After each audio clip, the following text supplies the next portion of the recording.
ये बिल्कुल एक संभावना है कि कोई अपना रूप बदल सकता है अगर वो चाहे तो।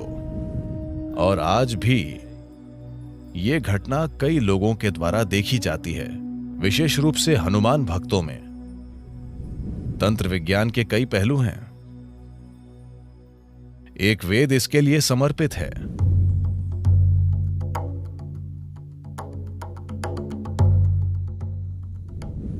बचपन से ही मैंने हनुमान के बारे में सुना है। किस बारे में? हनुमान। हनुमान। मैंने ऐसा सुना है कि हनुमान जब चाहे विशाल रूप धारण कर लेते थे, वो उड़ा करते थे, वो बहुत छोटे भी बन जाते थे।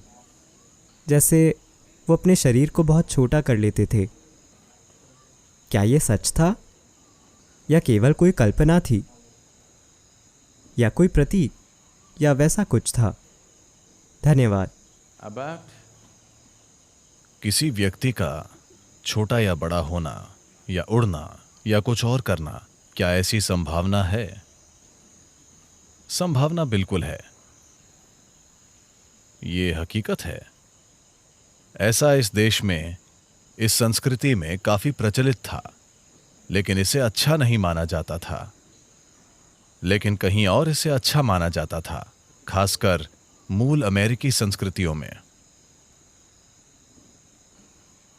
वहां शैमनिज्म यानी ओझा धर्म की एक पूरी परंपरा मौजूद है, जहां ये आज भी वहां ये बातें आम हैं कि कैसे एक मूल अमेरिकी ओझा एक चील बन जाता है, एक मक्खी बन जाता है, एक भेड़िया बन जाता है, खुद को किसी दूसरे रूप में बदल लेता है और वहां चला जाता है, और ये सब।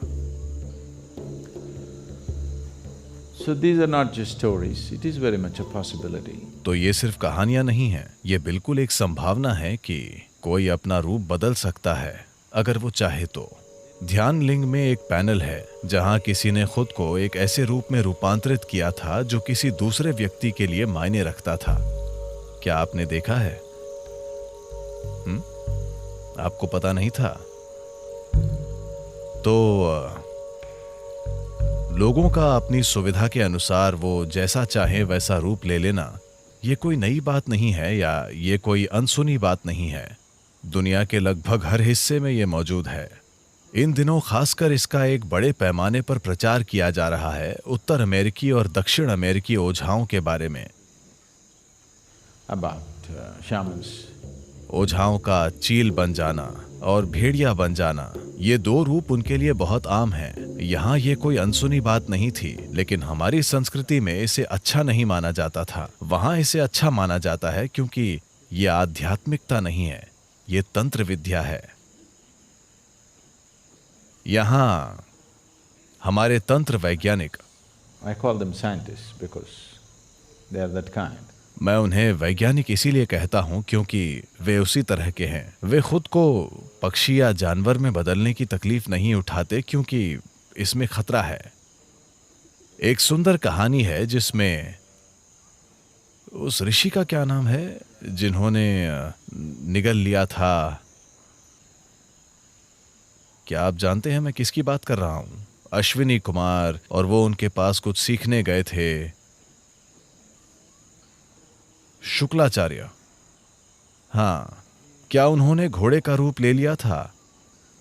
अश्विनी कुमारों ने घोड़े का रूप ले लिया था और उन्होंने क्या निगल लिया था? शुक्लाचार्य को, मेरे ख्याल से। तो एक पूरी बड़ी कहानी है जो शायद महाभारत का ही एक हिस्सा है। ये कृष्ण अवतार से जुड़ी कहानी ज्यादा है।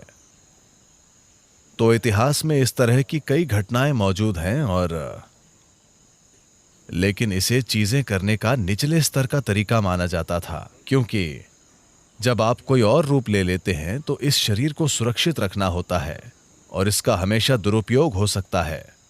तो ऐसी घटनाएं हुई हैं जहां किसी ने अपने शरीर को थोड़ी सुरक्षा के साथ वहां छोड़ दिया, और मान लीजिए वो एक चील बन गए और कुछ समय के लिए उड़ते रहे, लेकिन जब वो चील वापस आई तो शरीर वहां नहीं था।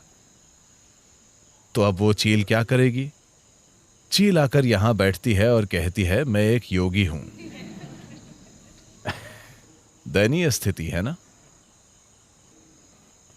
चूंकि आप उड़ नहीं सकते, इसलिए आपको लगता है कि चील होना एक बड़ी बात है। चील होना कोई बड़ी बात नहीं है। हालांकि वो ऊंची उड़ती है, पर वो हर समय नीचे देखती रहती है। यहां बैठकर ऊपर देखना ज्यादा अच्छा है, ऊपर जाकर नीचे देखने के बजाय। वाकई। तो यहां तंत्र वैज्ञानिकों ने दूसरी तरह के तरीके विकसित किए, यानी वो खुद कोई दूसरा रूप नहीं लेते, वो दूसरे रूप चुनते हैं और उन्हें ऐसा बना देते हैं कि वो एक खास तरह से काम करें। वो कोई जानवर चुनते हैं, आमतौर पर एक जानवर जिसका बहुत इस्तेमाल होता है वो है मुर्गी। अरे आपको लगता है कि वो बेकार चली गई? तो वे उसके जीवन को, वो मुर्गी जवान और जीवंत होनी चाहिए, न कि पकी हुई। तो मुर्गी की जान निकाल दीजिए और उस जीव रूप का उपयोग अपने कुछ काम करवाने के लिए कीजिए। बजाय इसके कि आप मुर्गी का शरीर धारण करें, आप नियंत्रित तरीके से उस मुर्गी से चीजें कराते हैं। रिमोट कंट्रोल मुर्गी, ठीक है? एक रिमोट कंट्रोल मुर्गी खुद आपके मुर्गी बन जाने से बेहतर है ना? क्योंकि आपके मुर्गी बनने में खतरा है। आप अपना शरीर छोड़कर गए, आप एक मुर्गी के रूप में बाहर गए और कुछ करने की कोशिश की और आप किसी की तंदूरी चिकन बन गए। तो उन्होंने उन्हीं चीजों को करने के लिए बेहतर, ज्यादा परिष्कृत तरीके विकसित किए। क्या यह संभव है? क्या हनुमान का छोटा बड़ा बनना संभव है? बिल्कुल संभव है। और आज भी ये घटना कई लोगों के द्वारा देखी जाती है, विशेष रूप से हनुमान भक्तों में। हनुमान के भक्तों के बीच रूप बदल लेना आज भी एक बहुत सामान्य बात है, क्योंकि उन्होंने ये चलन शुरू किया था। हनुमान एक सुपरमैन है। बस थोड़ी सी पूंछ और चेहरे की बनावट के अलावा बाकी पूरे सुपरमैन हैं। वो एक सुपरमैन है। उनकी भक्ति ही उनकी शक्ति है। उनके दिल में भक्ति इतनी मजबूत है कि उसकी वजह से वे सबसे अलग चमकते हैं, अपनी सच्ची भक्ति के कारण। तो भले ही आप एक बंदर हों, अगर आप एक भक्त हैं तो आप अपने बंदरपन के परे जा सकते हैं और कुछ असाधारण बन सकते हैं। यही हनुमान की कहानी है। अगर आप एक गधे भी हों तब भी यह काम करता है। तो हां, तंत्र विज्ञान के कई पहलू हैं। एक वेद इसके लिए समर्पित है। अथर्ववेद पूरा इसी के बारे में है।